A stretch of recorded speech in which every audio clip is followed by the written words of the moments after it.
कृपया ध्यान रखें कि इस चैनल में सभी की सभी जो जानकारी है वो शैक्षिक और सूचनात्मक उद्देश्यों के लिए है। इस यूट्यूब चैनल में प्राप्त किसी भी जानकारी को वित्तीय सलाह, कानूनी सलाह या तो व्यक्तिगत सलाह के रूप में नहीं लिया जाना चाहिए। जय हिंद दोस्तों। क्रिप्टो एक्सचेंज वज्रेक्स हैक हुआ, उसको ऑलमोस्ट 2 महीने कंप्लीट होने वाले हैं। आज 12 सितंबर हुआ है, जैसे 18 सितंबर आएगा तो 2 महीने के ऊपर एक दिन चला जाएगा। मतलब 18 जुलाई को ये एक्सचेंज हैक हुआ था और जब से एक्सचेंज हैक हुआ है उसके बाद सारे के सारे यूजर्स अपने क्रिप्टो को एक्सेस नहीं कर पा रहे हैं। मतलब ना वो सेल कर पा रहे क्योंकि एक्सचेंज को रोका गया है और ना तो वो विड्रॉवल्स कर पा रहे हैं। यूजर्स पूरे के पूरे फंस चुके हैं। उसके सामने हम देखेंगे तो वज्रेक्स की तरफ से भी इन दिनों के अंदर कोई भी लेटेस्ट अपडेट नहीं आ रही है। साथ ही साथ हम ये भी देखेंगे कि वज्रेक्स के फाउंडर चुप है, कोई भी आंसर नहीं कर रहे। लोग काफ़ी ज़्यादा सवाल कर रहे हैं। अगर उसको लोगों के ऊपर दया आती तो वो कुछ ना कुछ बात करते, लोगों से बात करते, लोगों को रिप्लाई देते।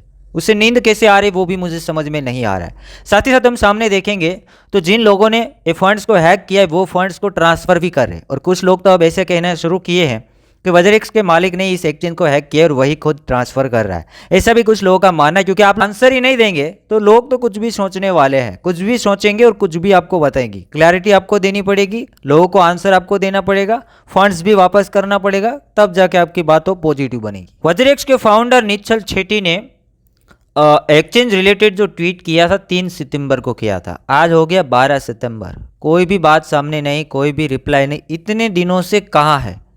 यूजर्स कंप्लीटली फंस गए हैं, बहुत सारा पैसा फंस गया और उसका मालिक जो एक्सचेंज चला रहा था, जिसके भरोसे लोगों ने पैसा रखा था, वो इतने दिन तक चुप। कोई रिप्लाई नहीं, कोई आंसर नहीं, कोई नया अपडेट नहीं।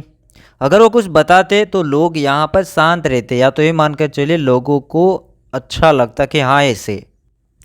वज्रेक्स के फाउंडर निश्चल 3 सितंबर को एक्सचेंज रिलेटेड लास्ट ट्वीट किया है और आज हुआ 12 सितंबर, 9 दिन के आसपास टाइमिंग चला गया। अब एक्सचेंज हैक हो गया, लोगों की गलती नहीं थी और एक्सचेंज का मालिक चुप। ऐसा क्यों? जरा सा भी दया मेरे हिसाब से लोगों के ऊपर नहीं है। या तो जो लोग सोच रहे वैसा भी हो सकता है कि इन लोगों का प्री प्लानिंग हो, उन्हीं लोगों ने गड़बड़ किया हो, क्योंकि कोई सोल्यूशन तो आ नहीं रहा है। बस कहते हैं कि सिंगापुर कोर्ट के अंदर केस चल रहा है, उसके अंदर एप्लीकेशन फाइलिंग हुआ है और 6 महीने का टाइमिंग मांग लिया।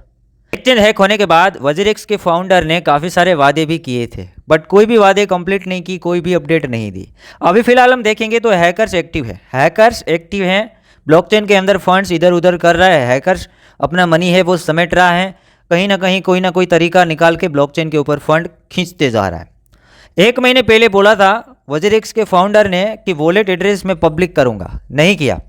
पहले की तरह वज्रेक्स को इग्नोर करके दूसरे प्रोजेक्ट में बिजी तो नहीं है, ऐसा तो नहीं है अब वज्रेक्स को इग्नोर कर रहा है और दूसरे उसके जो प्रोजेक्ट है उसके अंदर बिजी तो नहीं है फाउंडर।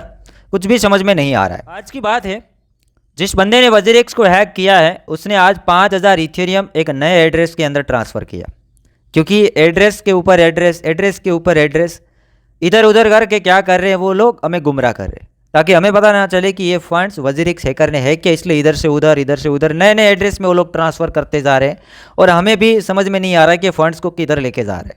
ये फंड्स को इसलिए ट्रांसफ़र करें ताकि ट्रैकिंग के बाहर चले जाए, ट्रैक ना हो कि ये फंड्स हैकर का है, इसलिए यहाँ पर ट्रांसफ़र कर रहे हैं। जैसे ट्रांजैक्शन होता है लोग ऐसे सोचते हैं कि ये वज्रेक्स का फाउंडर तो बता नहीं रहा है कि इतना ज़्यादा फंड्स जा रहा है। यूजर्स का फंड है 5-5 हज़ार इथेरियम एक दिन में इधर से उधर जा रहे हैं, हैक किया गया फंड।